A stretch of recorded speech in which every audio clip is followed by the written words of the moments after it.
ভাই ভাই দেখছিস?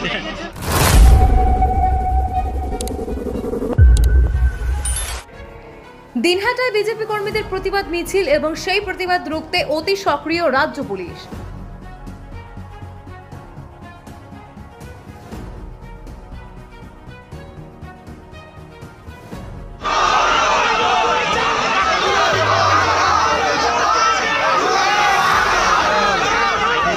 আমরা নিশ্চিত প্রামাণিকের প্রচারের গাড়িতে যেভাবে উদয়নগর দাঁড়িয়ে থেকে আক্রমণ করেছে, এটা কুচবিহারের লজ্জা। দাদা, কালকে ঘটনায় কোনো এফআইআর হয়েছে? এখনই এফআইআরটা করবো আমি। উদয়নগর নাম থাকবে কি দাদা? অবশ্যই থাকবে।